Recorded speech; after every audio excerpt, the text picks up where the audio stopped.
2 sixes, hugely now.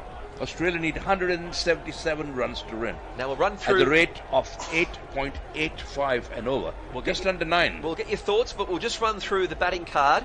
Yeah, the first batsman to fall, it was Babar Azam, 39 off 34 deliveries for the score of 71 for 1. Then Mohammad Rizwan departed 67 off 52 for 143 for 2.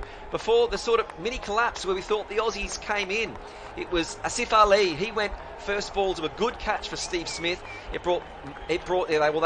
They then changed ends, and there was a drop catch next ball before Shoaib Malik. He was bowled by Mitchell Starc, and Fakhar Zaman, that man who carried them home, 54 from 31, and Mohammad Hafiz was 1 off 1. The bowlers, Mitchell Starc, 4 overs, 2 for 38.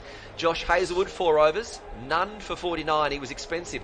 Maxwell, 3 overs, none for 20. Pat Cummins, 4 overs, 1 for 30.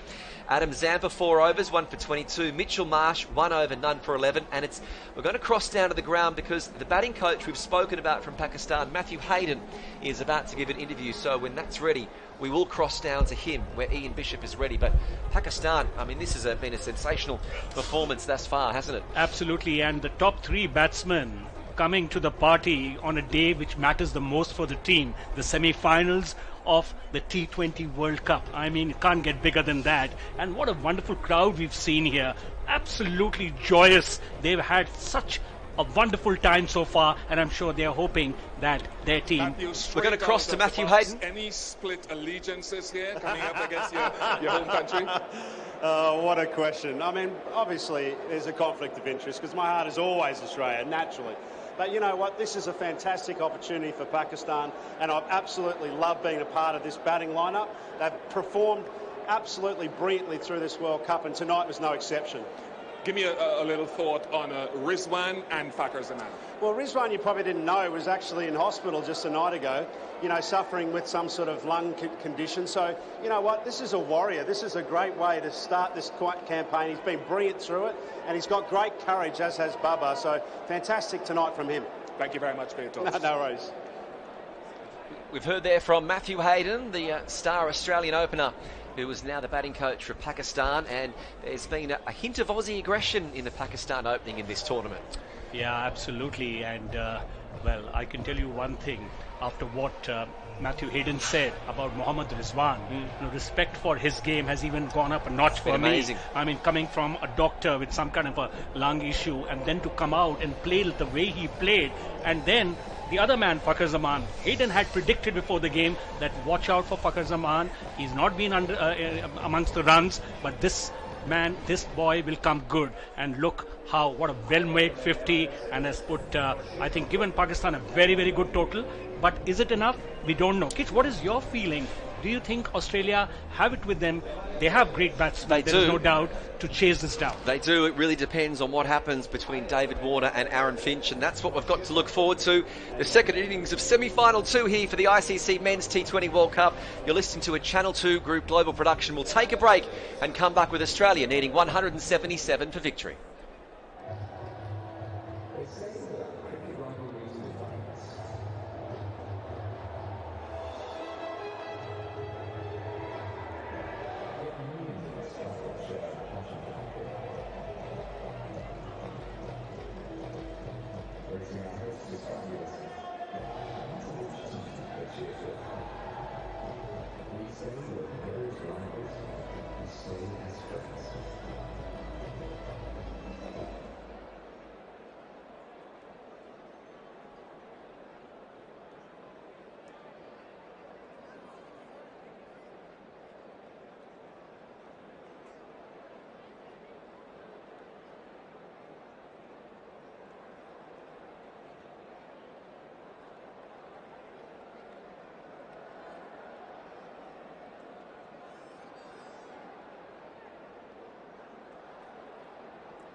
Welcome back to live ball-by-ball commentary of this second semi-final of the ICC Men's T20 World Cup. I'm Richard Allen, joined in the commentary box by Lachlan Kitchen.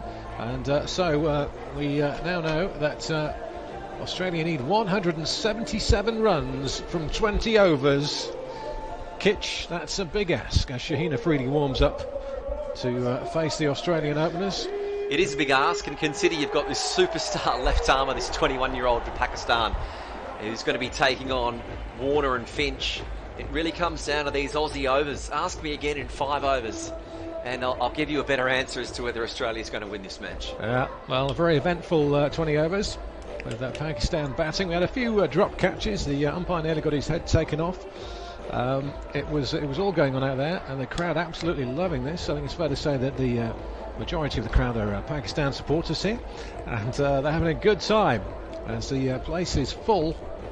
It's very, very vibrant atmosphere here. This is a Channel 2 global production. I'm Richard Allen, so Kitch is here alongside me as well, and we're about to get underway here with Australia trying to chase down that big score, 177, to win this game. I think it could be a tight one. So Warner, he's in good nick. Finch is out there as well, and well, Shaheen Afridi comes in now to bowl. He's over the wickets, and that's straight through to Rizwan. And Warner facing there, didn't fancy much of that.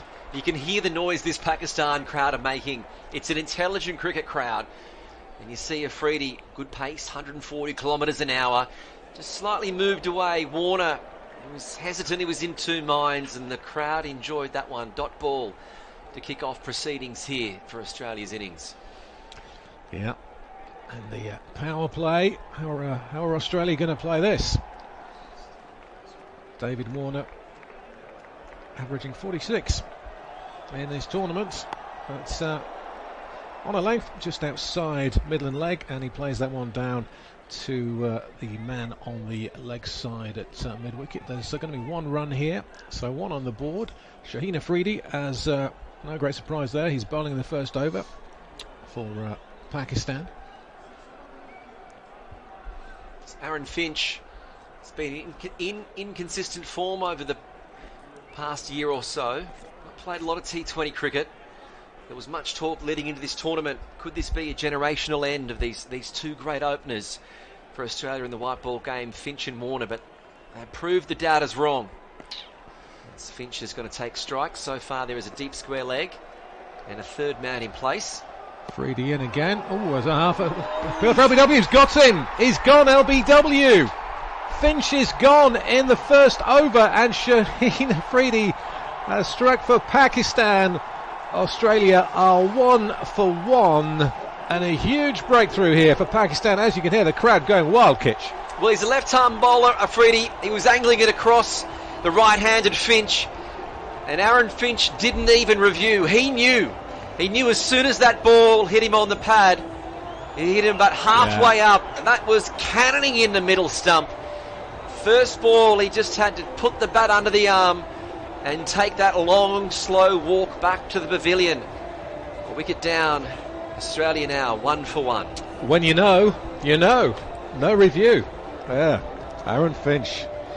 And it will be interesting to see what happens with the Australian batting lineup. Do they bring in Mitchell Marsh, or do they bring in Stephen Smith, who they've kept up their sleeve to bring in early? And it will be Mitchell Marsh who's come in.